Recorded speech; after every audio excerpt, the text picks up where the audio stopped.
ब्रह्मदेवाय नमः। ओम ब्रह्मदेवाय नमः। हे ब्रह्मदेव, आप तो संसार के निर्माता हैं, जीवन दाता है, इस धरा पर हो रहे हर यज्ञ के कर्ता धर्ता है। मेरी आपसे विनती है ब्रह्मदेव, इस विकट परिस्थिति में मेरी सहायता कीजिए। ये राम सीता के सिवाय और किसी का नहीं हो सकता। ना मैं पुनर्विवाह कर सकता हूं और ना ही ये राज्य छोड़ सकता हूं। अश्वमेध यज्ञ की सफलता धर्म की रक्षा के लिए अति आवश्यक है। जो मूरत मेरी सीता की सूरत है, जो इस यज्ञ के लिए मंत्र नहीं पढ़ पाई, यदि देवता उससे रुष्ट है तो यह यज्ञ असफल हो जाएगा ब्रह्मदेव। धर्म हार जाएगा। मेरी सहायता कीजिए ब्रह्मदेव।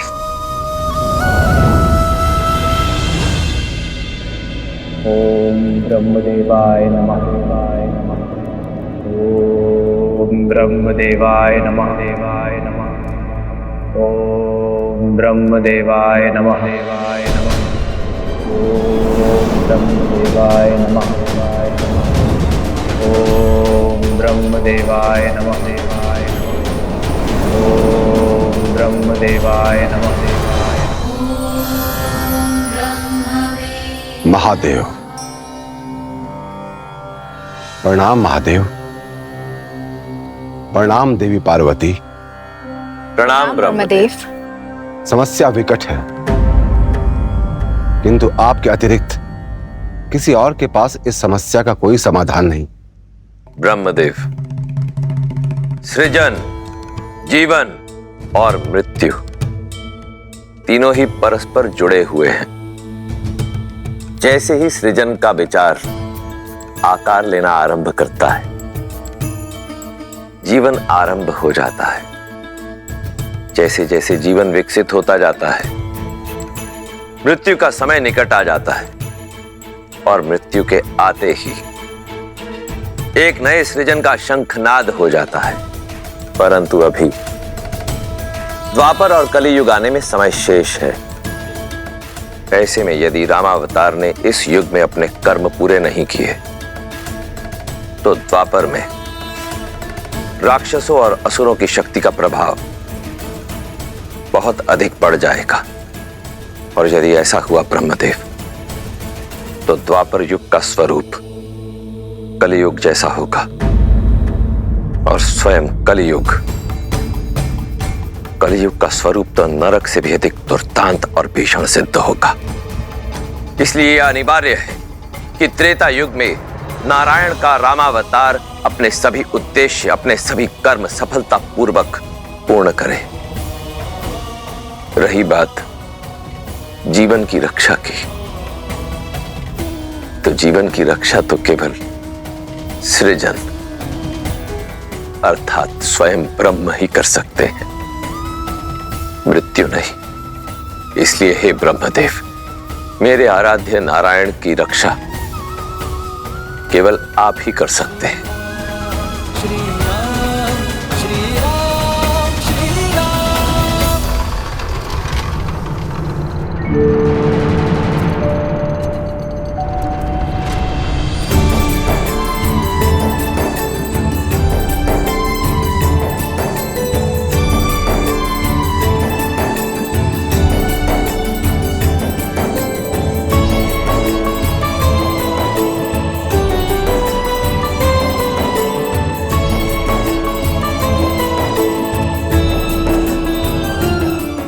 अद्भुत, ये महल तो पूरा स्वर्ण से बना है।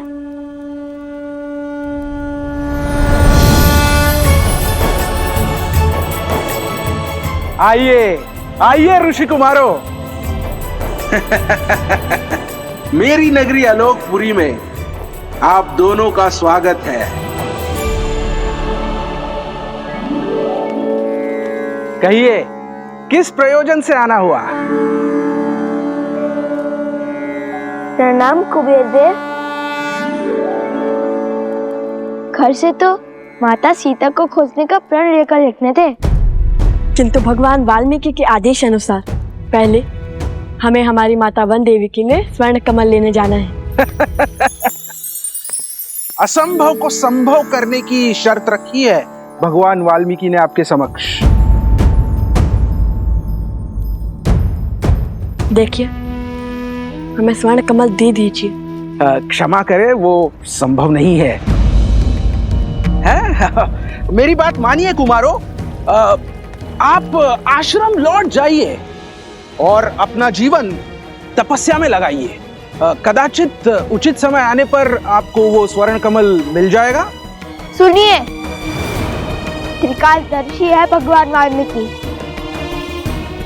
यदि उन्होंने हमें स्वर्ण कमल लाने के लिए कहा है तो वो हमारे माता सीता तक पहुंचने का मार्ग बनेंगे।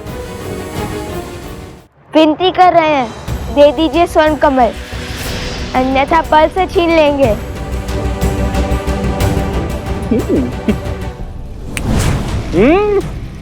अब आपने चुटकी नहीं बजाई, युद्ध का आह्वान किया है, तो हमें आप सबको हराकर स्वर्ण कमल पर आधिपत्य स्थापित करना होगा। मैं सज्ज हूं। आक्रमण!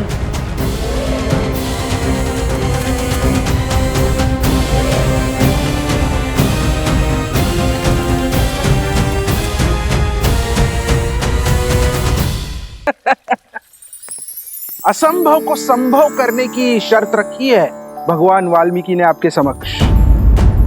वैसे कुमारों, मैंने वो स्वर्ण कमल आपको दे भी दिया तो उसे कोई देख नहीं पाएगा। क्या? क्यों? वो ऐसे कि इस ब्रह्मांड में अनगिनत दिव्य वस्तुएं होती है, क्या वो सभी हमें दिखाई देती है? नहीं ना? ठीक उसी प्रकार आप जानते हैं, एक काल था जब ये द्वार सभी को दिखाई देते थे। वो समय था सत्ययुग। तब देव और मनुष्य वार्तालाप करते थे, किंतु आज की स्थिति में केवल मंत्रोच्चारण के पश्चात ही ये द्वार सामने आते हैं, जैसे आपके सामने आए। उसके पश्चात द्वापर युग में ये आलोकपुरी के द्वार पूर्ण रूप से अदृश्य हो जाएंगे और केवल सत्कर्म करने वाले व्यक्ति ही इस द्वार से भीतर आ पाएंगे, वो भी मृत्यु के पश्चात। और कलयुग में तो कोई भीतर आ भी नहीं पाएगा, मृत्यु के पश्चात भी नहीं। हाँ, केवल श्री विष्णु जी के या उनके अवतारों की पूजा करने वाले भक्त भीतर आ सकते हैं। और इस युग में आलोकपुरी की कोई वस्तु धरती पर दिखाई भी नहीं देगी। पुष्पक का क्या? हमने रामायण पढ़ी है, पुष्पक तो सबको दिखता है। पुष्पक की महिमा विशेष है। पुष्पक का निर्माण विश्वकर्मा ने धरती पर किया था और उसे यहाँ स्थान प्राप्त हुआ क्योंकि उसने प्रभु श्री राम की सेवा की थी। तो हम भी तो सबसे बड़े भक्त हैं श्री।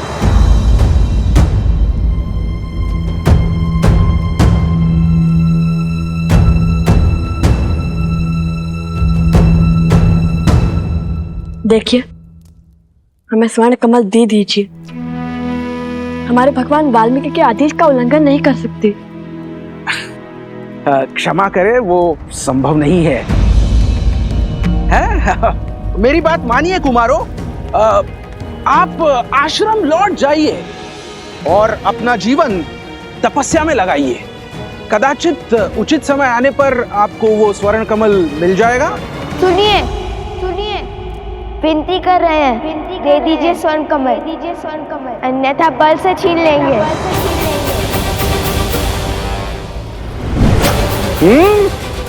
अब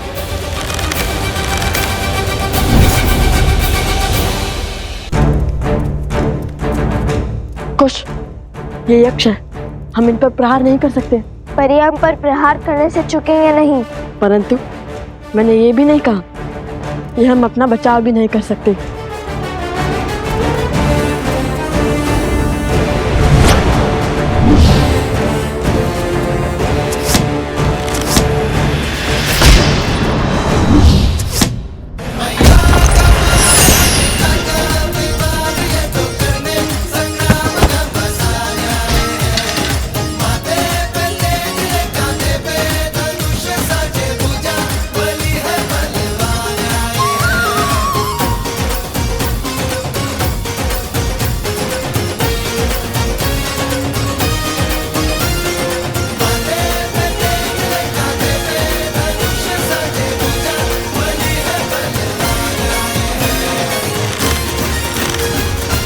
वरदान तो दिया, अब यदि हम चाहे तो आपको और आपकी सेना को हमारे बाण से चलनी भी कर सकते हैं। परंतु करेंगे नहीं। हमें स्वर्ण कमल दे दीजिए और ये अध्याय यही समाप्त कीजिए। इतनी शीघ्रता क्या है, हैं?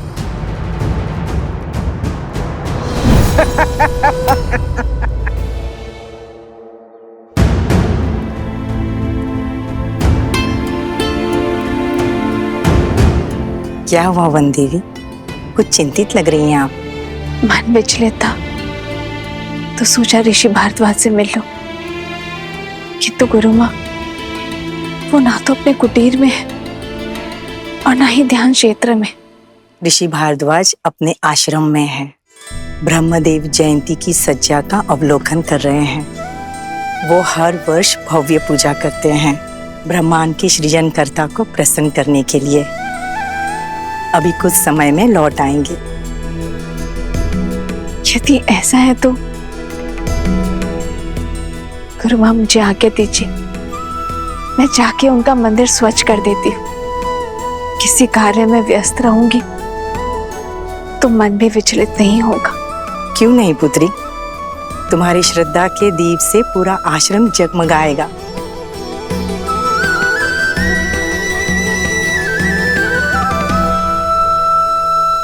आपने आपके सामर्थ्य का प्रमाण तो दे दिया, अब बारी है ज्ञान का प्रमाण देने की। बड़े हट्टी हैं आप यक्षराज। देते हैं हम अपने ज्ञान का प्रमाण। पूछिए, क्या पूछना है? तो मेरा पहला प्रश्न,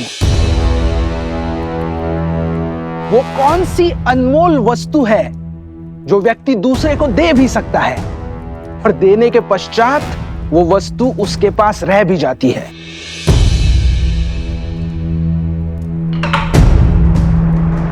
प्रेम। प्रेम बांटने से घटता नहीं है, कभी कभी दुगना लौट कर भी आता है। अति उत्तम। अब दूसरा प्रश्न, साहसी व्यक्ति के लिए सबसे कठिन कार्य कौन सा होता है? कर्म करना या कर्म से बचना? कभी कभी पग पीछे धरने से अधिक साहसी कुछ नहीं होता। कई परिस्थितियों में हमें अपने अभिमान का बलिदान देना होता है, कर्म करने से बचना पड़ता है, जैसे श्री राम ने किया था। यदि वो चाहते तो एक ही बार में रावण को हरा माता सीता को ले आते, किंतु उन्होंने अभिमान का नहीं धर्म का पथ चुना। अद्भुत। अब अंतिम तीसरा प्रश्न, वहाँ हम अश्व को अकेला छोड़कर आए हैं और यहाँ आपके प्रश्न समाप्त ही नहीं हो रहे। अब तो प्रतिशोध के साथ साथ क्रोध की ज्वाला भी धधक रही है मेरे मन में। अब निर्णय तुम नहीं, मैं लूंगा शास्त्र मुख, मैं।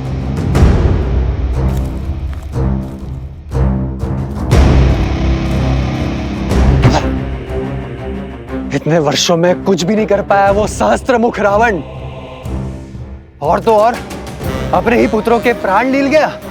जो स्वयं सफल ना हो सका वो मुझे क्या निर्देश देगा?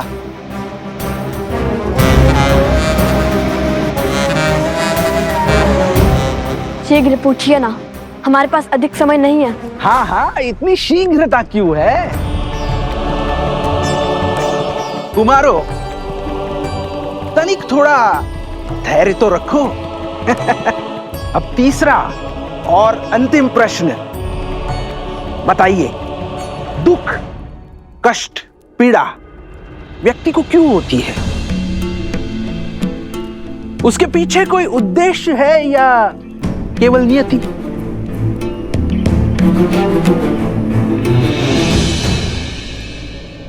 जिस प्रकार अग्नि इस बाती को जलाती है, किंतु इतना कष्ट सहने के बाद भी बाती अग्नि का साथ नहीं छोड़ती, उसी प्रकार श्रद्धा हृदय को पीड़ा तो दे सकती है,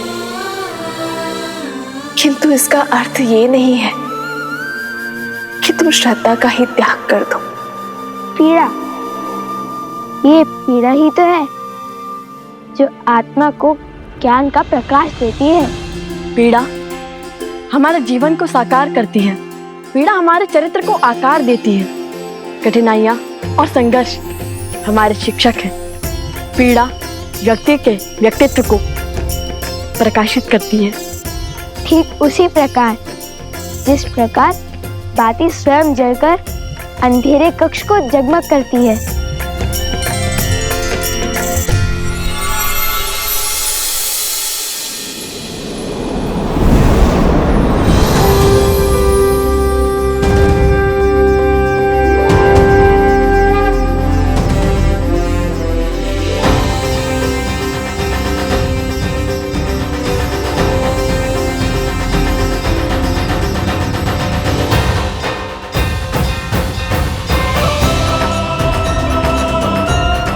प्रणाम अग्निदेव, इंद्रदेव, बृहस्पति देव, कुबेर देव, विश्वकर्मा देव, सूर्य देव, वरुण देव, प्रणाम।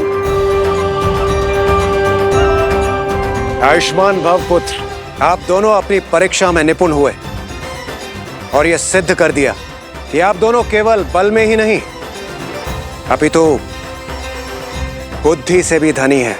हमें देखना चाहते थे कि आप ये दुर्लभ स्वर्ण कमल पाने योग्य हैं भी या नहीं। अरे फिर तो ये प्रश्न सबसे पहले पूछना चाहिए था यक्ष राज कुबेर जी को। हम उसी क्षण उत्तर दे देते। हमारा इतना समय तो व्यर्थ ना होता। जानते हैं कितना दायित्व है हमारे कंधों पर। तो अब हमें अपने भूल की भरपाई करनी होगी। हम आपके बल और बुद्धि दोनों से अति प्रसन्न हैं। उपहार और आशीर्वाद स्वरूप कुछ दिव्य अस्त्र स्वीकार कीजिए। आपको शीघ्र ही इनकी आवश्यकता पड़ेगी। आप दोनों जब चाहे इन अस्त्रों का आवाहन कर सकते हैं।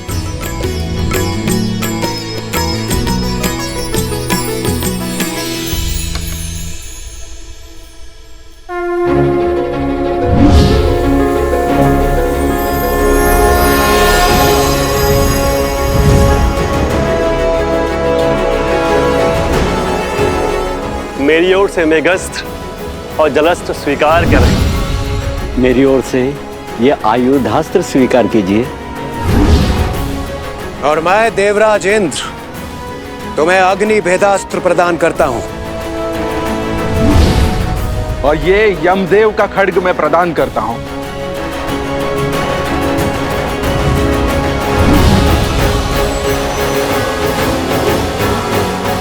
धन्यवाद देवतागण। हम आप सबको वचन देते हैं कि हम इन दिव्यास्त्रों का सदुपयोग ही करेंगे। और अब मेरी ओर से यह स्वर्ण कमल स्वीकार करें।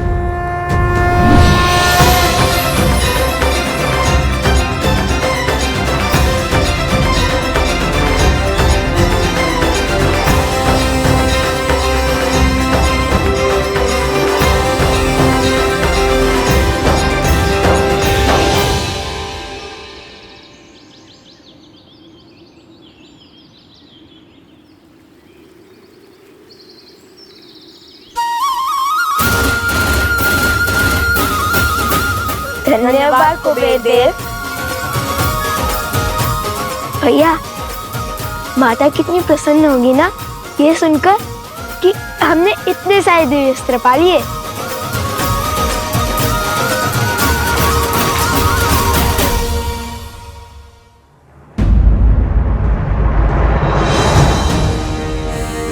अरे शत्रुघ्न महाराज तो यहीं खड़े।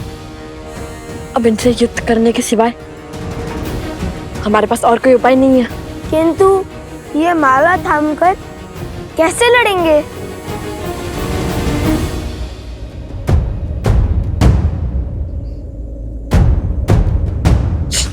धीरे बोलो। देखो हम ये देख नहीं पा रहे। दृष्टिहीन सैनिक? यदि दृष्टिहीन होते तो सेना का भाग कैसे बनते? अभी पता करता हूँ।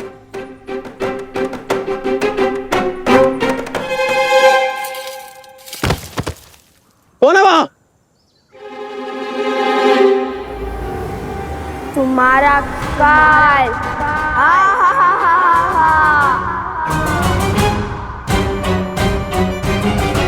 हम तो अदृश्य हो गए। ये शक्ति किस देवता ने दे दी हमें?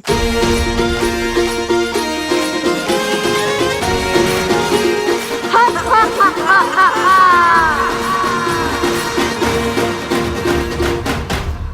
अयोध्या के सैनिकों को कायरता शोभा नहीं देती। माया का प्रयोग कर रहे हैं वो, अधिक देर तक नहीं बचेंगे वो। खोजिए उन्हें, यहीं कहीं छुपे होंगे वो।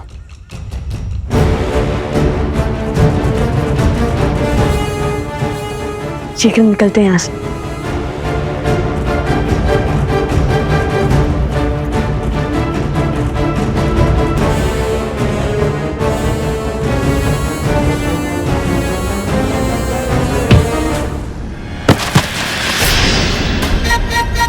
कौन है? कौन है?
रक्षा कीजिए।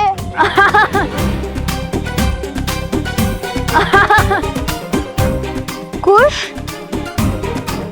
भ्राता लव? नहीं कुश, हम ही हैं सोमकरण। सच में? किंतु आप है कहाँ? हम तुम्हारे सामने हैं।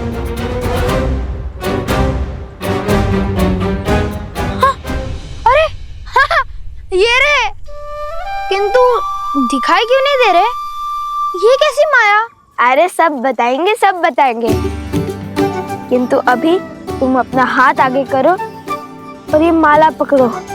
बहुत भारी है, मैं थक गया हूँ।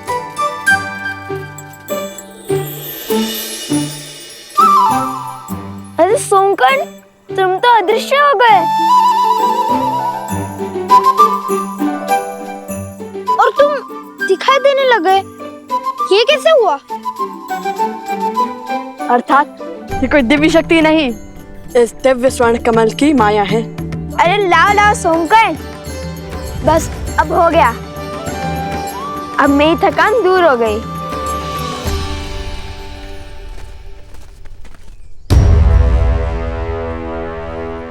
अब तुम हमें स्वयं अश्वत्थ तक पहुंचाओगे। बस बहुत हुई प्रतीक्षा। मैं कोई पहरेदार नहीं हूं। मैं अभी इस अश्व को मारकर अश्वमेध का अंत कर दूंगा और असुरों के सर से धर्म की तलवार सदा के लिए हटा दूंगा।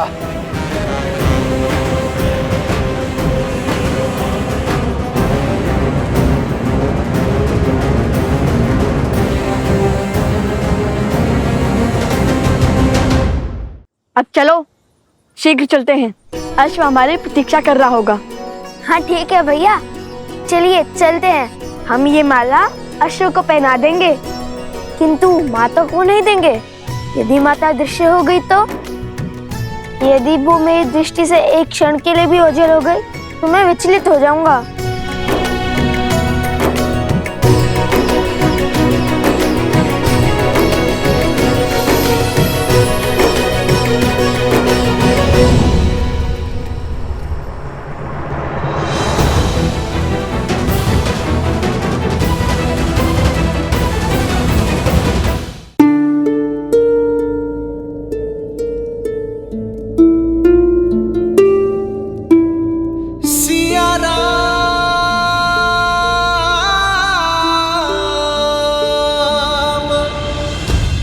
श्री राम, श्री राम।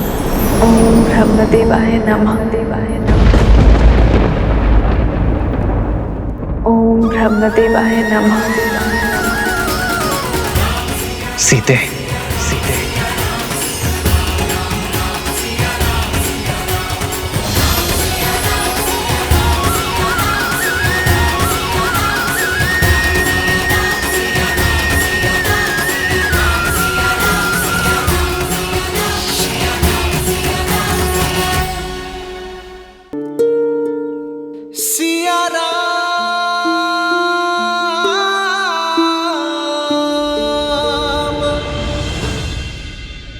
देवी सीता,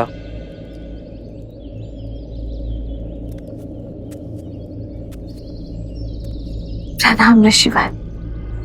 आयुष्मान भव। देवी, ये क्या? आपने तो इस स्थान की काया ही पलट दी। आपको कोटि कोटि आभार। मन की चिंता मिटाने के लिए तन को भक्ति में व्यस्त कर लिया। कैसी चिंता देवी? लवकुश की? उनकी सुरक्षा का वचन तो स्वयं तमसा माता ने दे दिया है, परंतु श्री राम, न जाने ऐसा क्यों लग रहा है मुझे ऋषिवर कि श्री राम विचलित है। देवी, आप दोनों दो शरीर एक प्राण हैं। एक दूसरे की मनोदशा बिना मिले, बिना देखे ही अनुभव कर लेते हैं।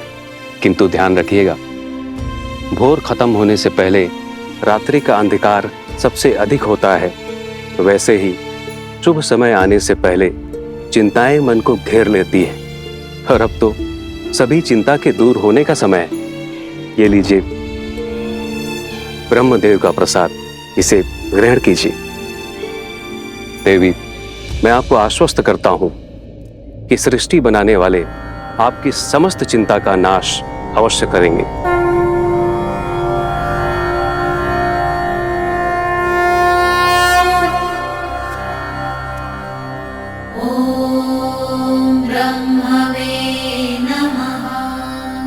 ओम ब्रह्मदेवाय नमः। देवाय नमः। ओम ब्रह्मदेवाय नमः। देवाय नमः। ओम ब्रह्मदेवाय नमः। सीते, राम,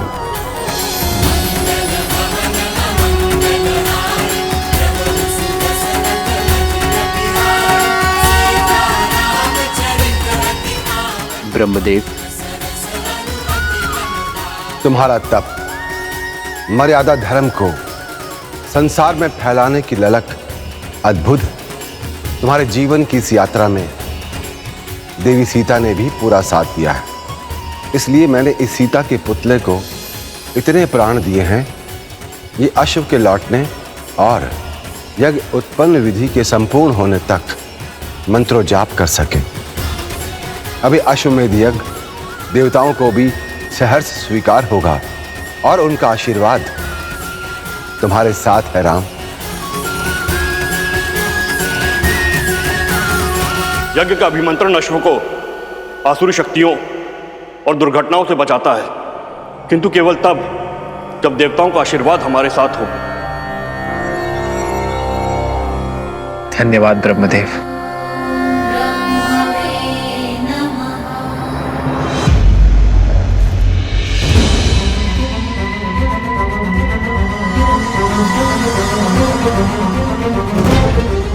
राम की हार और तुम्हारे नाश का समय आ गया अश्व।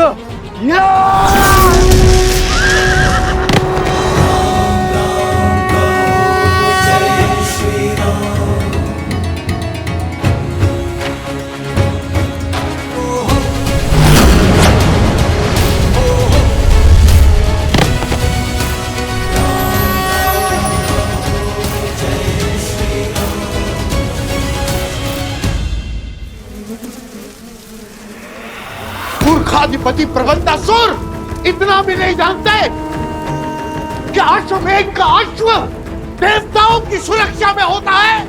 असुरों का संहार देवताओं और मनुष्यों के सामर्थ्य से नहीं, असुरों की मूर्खता से ही हो जाएगा।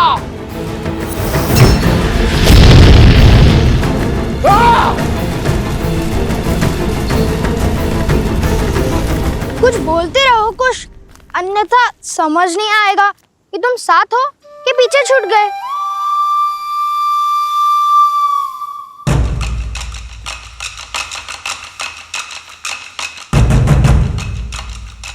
ऋषि कुमारों,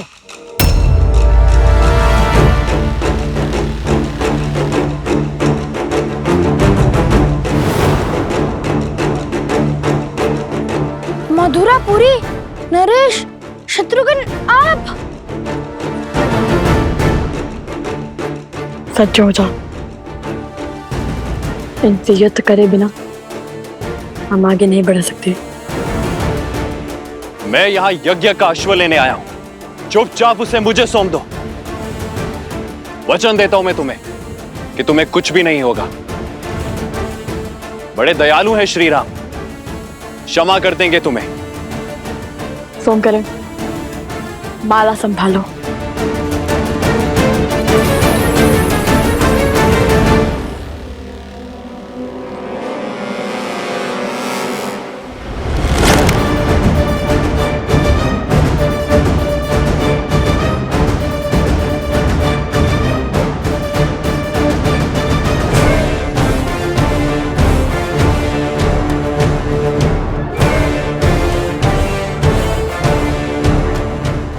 तो जानते हैं ना वो कौन है?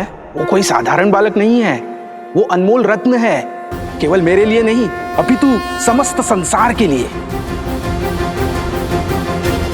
आप दोनों जो कर रहे हैं वो अनुचित है।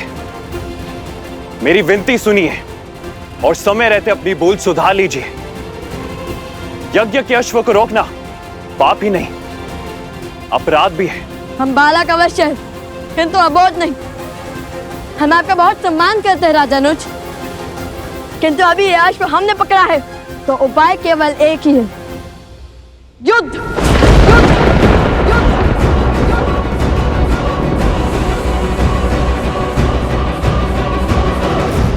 नीति शास्त्र कहते हैं कि व्यक्ति को स्वयं अपनी शक्ति, वास्तविकता से अधिक और दूसरों का प्रेम अपेक्षा से कम ही लगता है। यही भेद आप दोनों के साहस में छलक रहा है। अपनी शक्ति के अनेकों प्रमाण दे चुके हैं हम असुरों के विरुद्ध। मिथिला की प्रतियोगिता में पूरे संसार में अपने बल का डंका बजवा चुके हैं हम। और रही बात दूसरों की प्रेम की, तो हमें आपसे प्रेम की अपेक्षा नहीं है।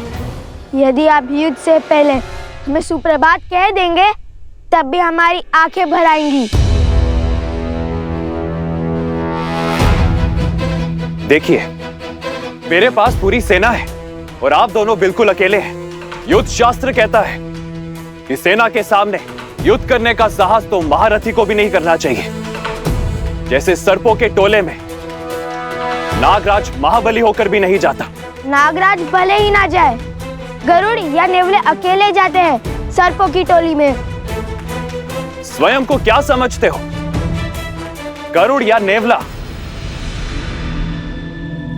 काल बेलिया जो सर्पों को अपनी बीन पर नचाते हैं। शस्त्र भी उठाएंगे या अयोध्या में केवल वाक युद्ध की प्रथा है? हम वो शत्रु नहीं जो आपकी निरर्थक बातों से ही मर जाए।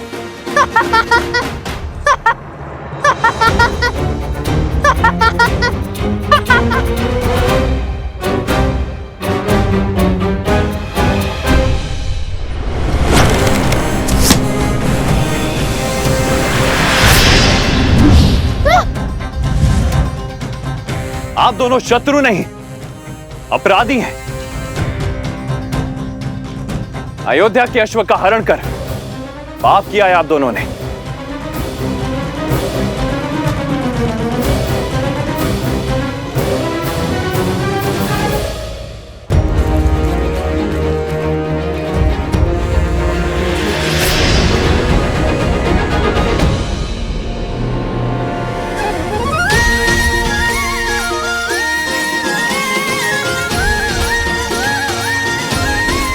धन्यवाद मित्र सोमकर्ण।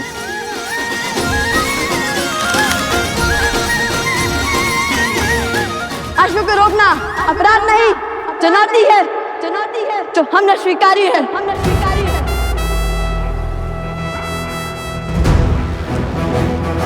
कुश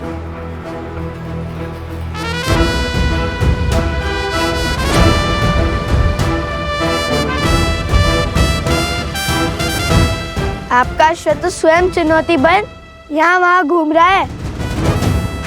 हमने आपकी चुनौती स्वीकार कर कोई पाप किया है? चुनौती राजाओं के लिए है, ऋषियों के लिए नहीं।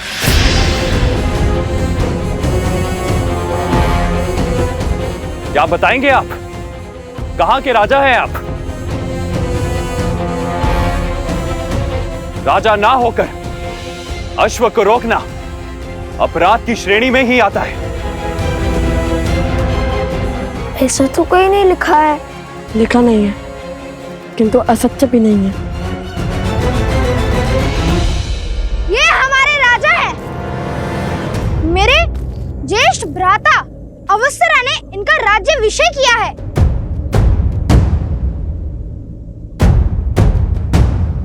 बताओ कहां के राजा हैं ये दोनों? कुछ अंतर पर एक गांव है जहाँ की प्रजा विचित्र रोग से ग्रसित है।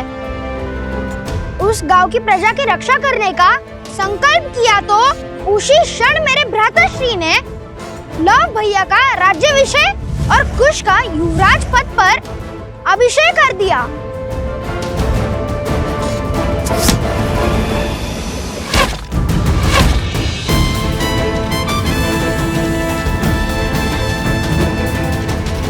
राजा नच, युद्ध में असावधान होना सबसे बड़ा अपराध है।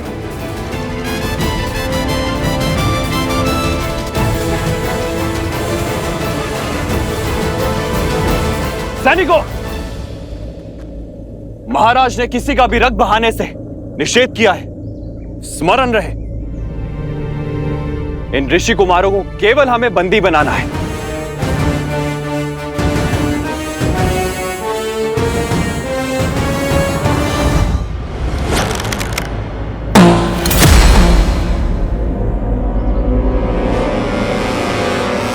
सावधान ऋषि कुमारों, यह मेरी अंतिम चेतावनी है। अब अस्त्र उठाने से पहले ना वाद होगा ना विचार।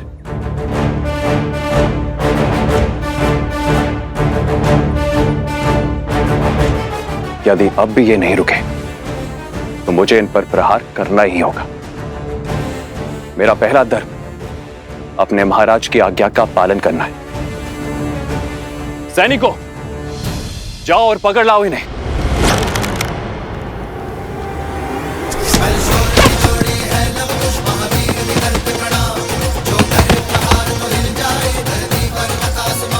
दिव्यास्त्र,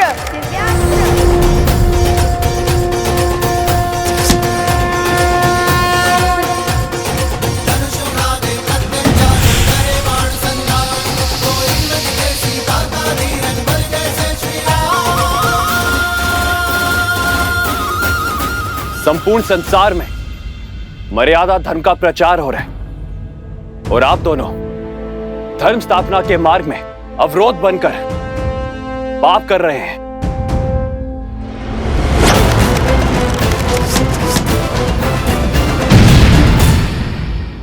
सुन रहे हैं भैया? राज अनिल शत्रुघ्न मर्यादा धर्म की बात कर रहे हैं। इस राज्य की प्रजा को स्त्री के सुखों का, सुरक्षा का, सौभाग्य का बलिदान मांगकर संतोष दिया जाता है। वहाँ कैसा राजधर्म?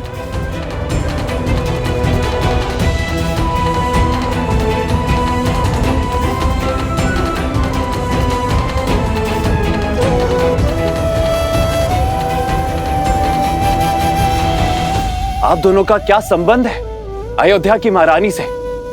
संबंध है भक्ति और भाव का संबंध। हमने राम कथा पढ़ी है, श्री राम और माता सीता की पूजा की है। और यदि हमारी माता के बाद कोई है जिसमें हमें ममता दिखती है तो वो माता सीता है। क्या रक्त के संबंध से श्रद्धा का संबंध अधिक महान नहीं होता?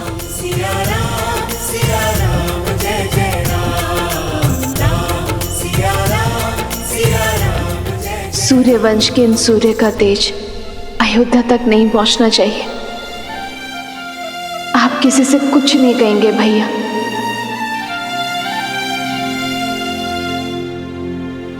धन्य है आप अभिमा, श्री राम से दूर रहकर अपनी पहचान को गुप्त रखकर भी इन बालकों को श्री राम की परछाई बनाया आपने। स्पष्ट है ये दिव्य बालक और कोई नहीं, आपके और भैया के ही पुत्र हैं। वेदों में कुछ ऐसे मंत्रों का विवरण है जिनका पाठ करने से स्वयं देवताओं को रक्षा करने के लिए बुलाया जा सकता है। आप उनका पाठ आरंभ करें और मुझे पूर्ण विश्वास है कि देवता आपकी सहायता अवश्य करेंगे।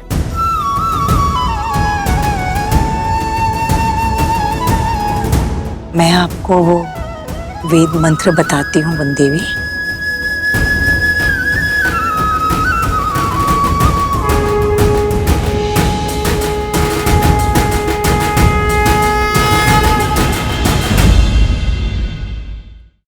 हे वरुण देव, आपकी शक्ति अपरंपार है। श्री राम के अयान का महत्वपूर्ण भाग रहे हैं आप, और आप मेरे पुत्रों को आपकी सहायता की आवश्यकता है।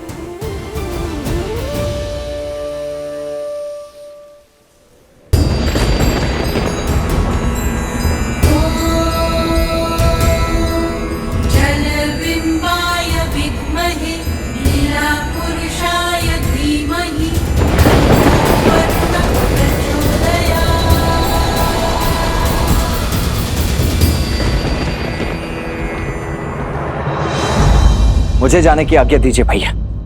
हनुमान का कोई समाचार आया? पवन पुत्र हनुमान पधार रहे हैं। जय जय पवन पुत्र हनुमान। प्रणाम प्रभु। मैंने पूरे त्रिवेणी क्षेत्र को छान लिया है, किंतु प्रभु मुझे अश्व कहीं नहीं मिला।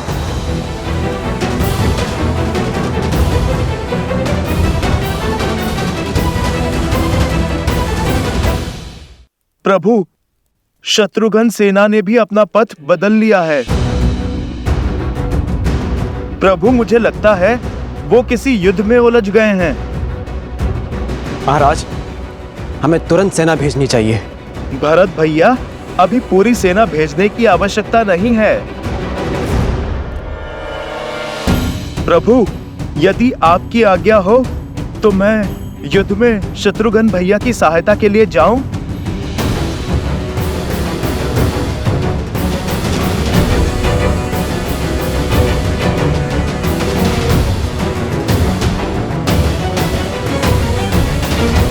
प्रभु, यदि आपकी आज्ञा हो तो मैं युद्ध में शत्रुघ्न भैया की सहायता के लिए जाऊं। जाओ हनुमान, किंतु स्मरण रहे, युद्ध में कोई अनावश्यक रक्तपात ना हो।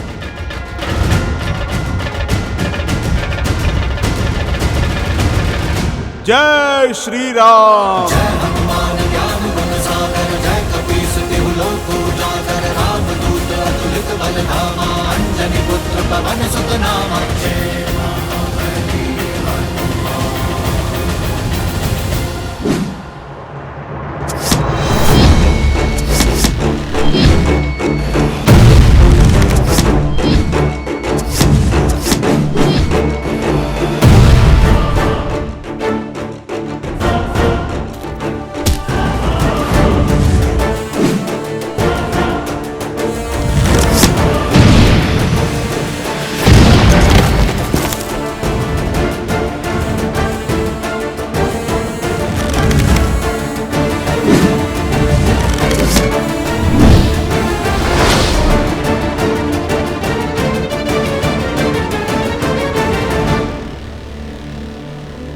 मुझे इन्हें सम्मोहन अस्त्र से बेसुध करना होगा।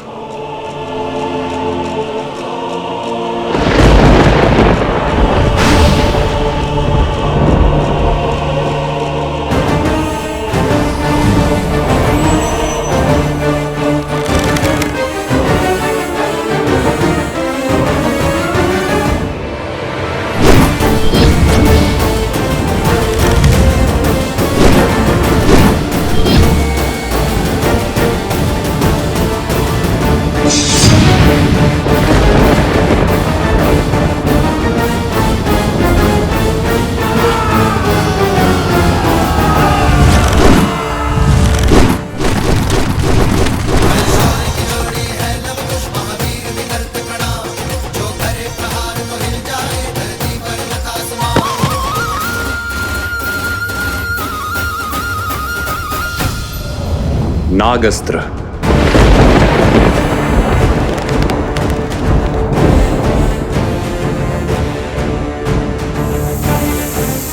अपनी कुंडली में इन्हें बांध लीजिए नाग देवता, और कोई हानि नहीं पहुंचाए। सुनो, तुम इन सैनिकों को संभालो, मैं इस अस्त्र का उत्तर देता हूं।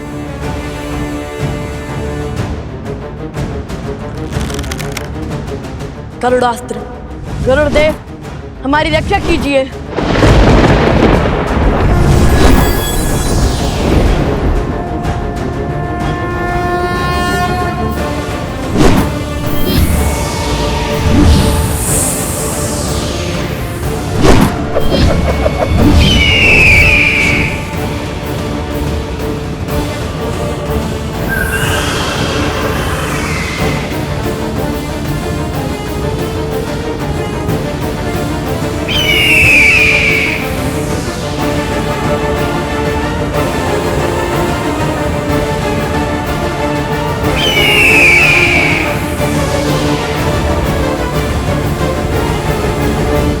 सैनिक, मेरे अस्त्र से बचकर तो दिखाओ।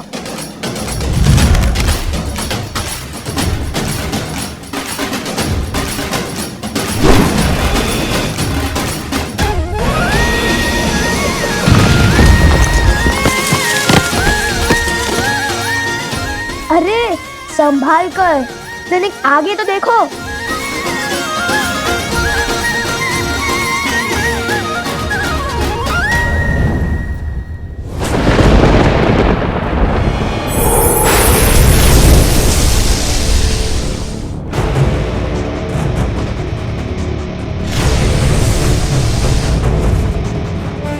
लगता है ये वरुणास्त्र चला रहे हैं। वरुण देव, अपनी कुंडली में इन बालकों को बांध लीजिए।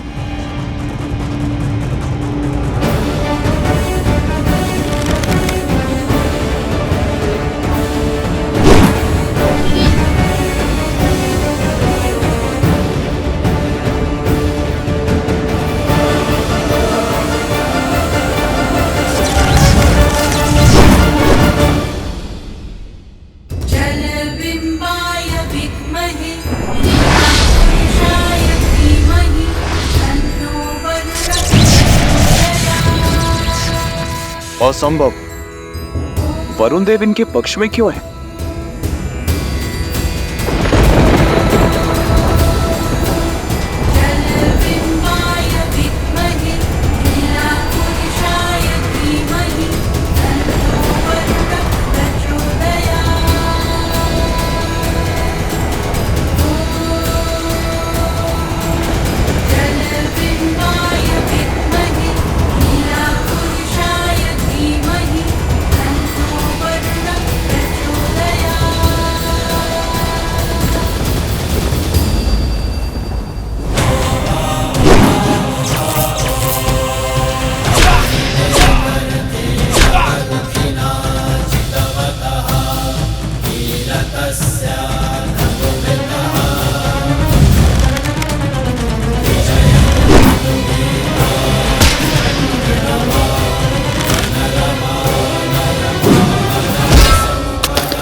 सम्मोहन अस्त्र का प्रयोग कैसे किया जाता है राजानो शत्रुघ्न जी?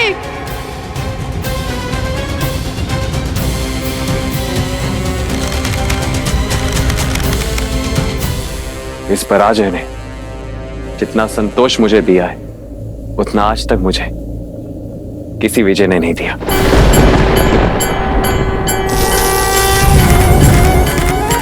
शीघ्र ही मेरी प्रसन्नता का कारण यह संसार जानेगा और मानेगा। यह पराजय स्वीकार कर शत्रुघ्न ने कोई द्रोह नहीं किया।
धन्यवाद वरुण देव। सोमकांत, तुम कहाँ हो? कहीं दिखाई ही नहीं दे रहे। मैं तो कब से आना चाहता हूँ, किंतु ये स्वर्ण कमल है ही इतना भारी कि मैं चल ही नहीं पा रहा।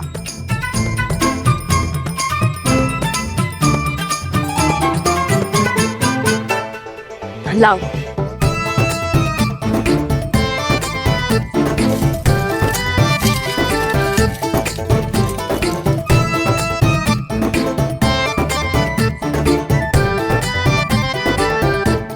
तुम कितने भोले हो सोमकर्ण। स्वयं अदृश्य होने के स्थान पर अश्व को अदृश्य कर दिया होता। किसी अदृश्य अश्व के पीछा कैसे किया जा सकता है? कुश, एक बांस या फिर एक गन्ना लाओ, उसे इसमें हम लटका देंगे, अन्यथा हम यूं ही अदृश्य होते रहेंगे।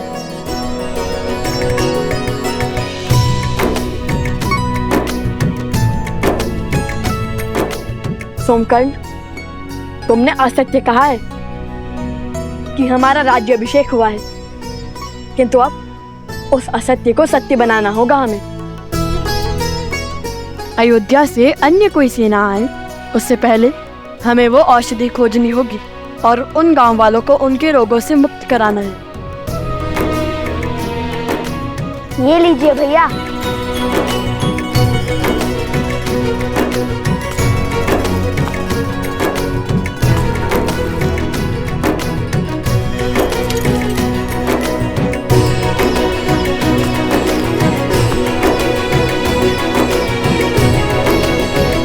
चलो उस पर्वत की ओर चलते हैं। भैया, किंतु औषधि कैसे खोजेंगे? सूर्यास्त होने को है। शीघ्र ही घोर अंधकार छा जाएगा।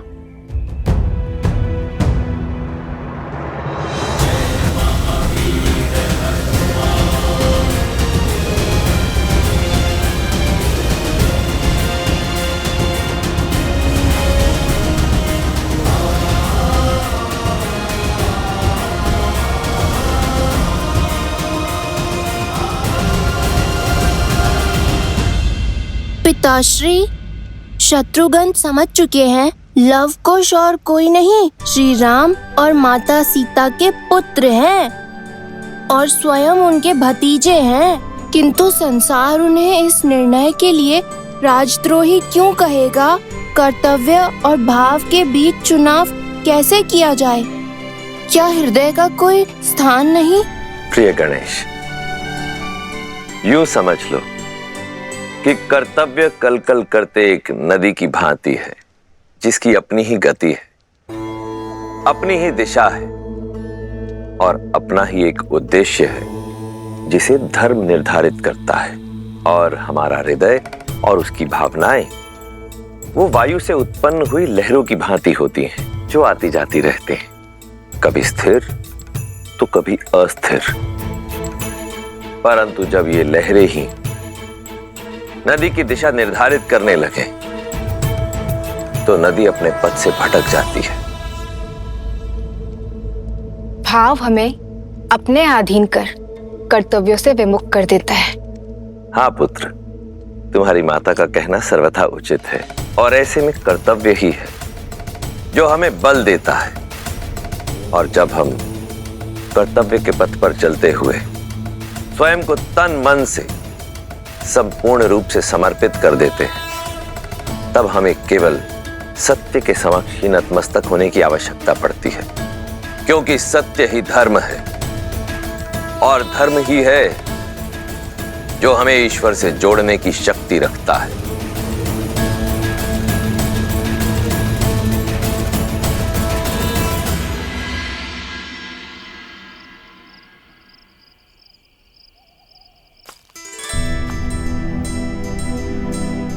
अब जब तक हम ना लौटे तुम यही रहना।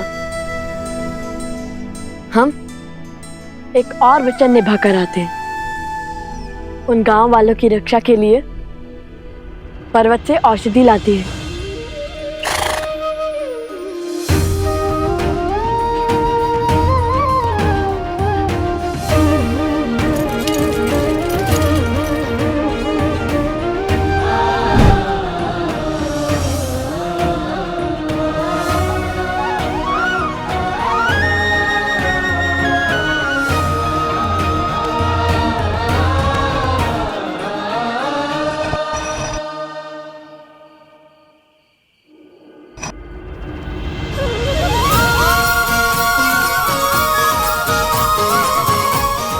अब तुम्हें खोजने में कठिनाई नहीं होगी मित्र।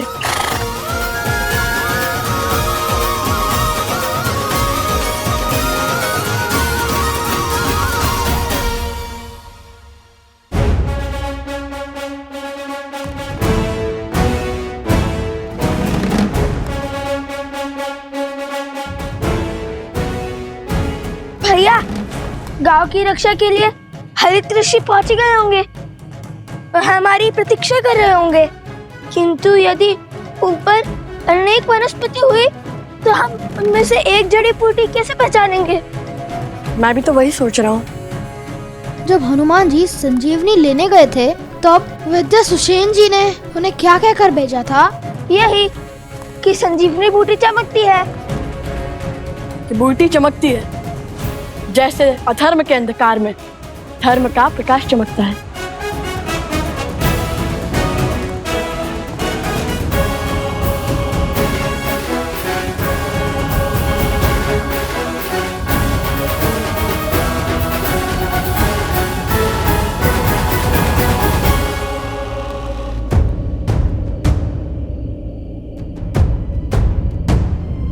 लो, यहाँ तो कई बूटी चमक रही हैं। अब कैसे ढूंढे बूटी?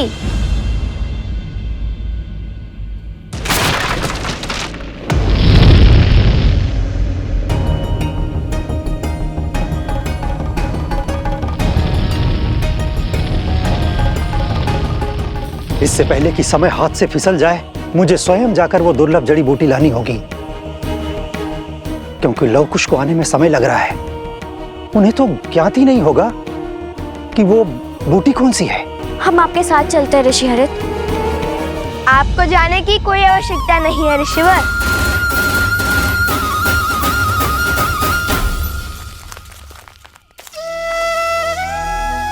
लव कुश भी आ गए और आपके लिए जड़ी बूटी भी। चाहिए ना आपकी वो दुर्लभ जड़ी बूटी? हाँ, यही वो बूटी है। किंतु लव कुश, तुम्हें जड़ी बूटी कैसे पहचानी? बताएंगे बताएंगे।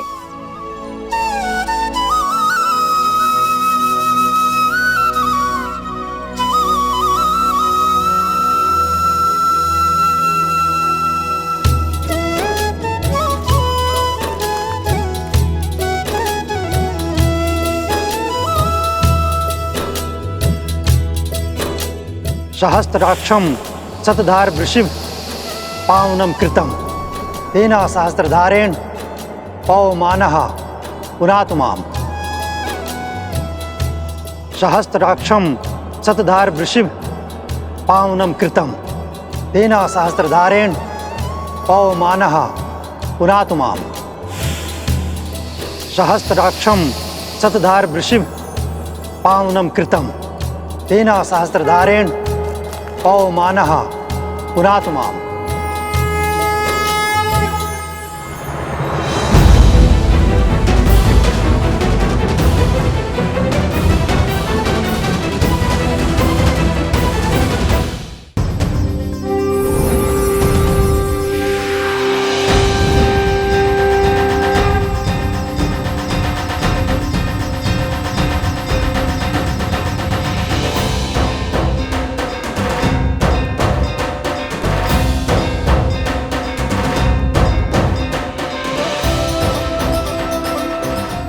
मैं निरोगी हो गया, मेरा रोग भी ठीक हो गया, हम सब स्वस्थ हो गए। धन्यवाद ऋषिवर, आपके कारण। मेरे कारण नहीं, ये सब तो लवकुश ने किया है। धन्यवाद। आप दोनों का कोटि कोटि धन्यवाद। आप दोनों ने अपने प्राणों को संकट में डालकर हमारी सहायता की। आपका साहस और सामर्थ्य सदैव बना रहे। आप दोनों इस संसार के लिए एक उत्तम उदाहरण बन के उभरे। हम केवल मुख से ही आपको धन्यवाद कह सकते हैं, क्योंकि आपको देने के लिए हमारे पास कुछ भी नहीं है। हमें बताइए ऋषि कुमार, आपको क्या चाहिए? हम आपका कर कैसे चुकाएं? हमें कुछ भी नहीं चाहिए। हमें जो उचित लगा, जो धर्म संगत लगा, हमने बस वही किया। और मांगना क्या है वो भी हमें नहीं पता, इसलिए धन्यवाद ही बहुत है। मैं जानता हूँ क्या मांगना है।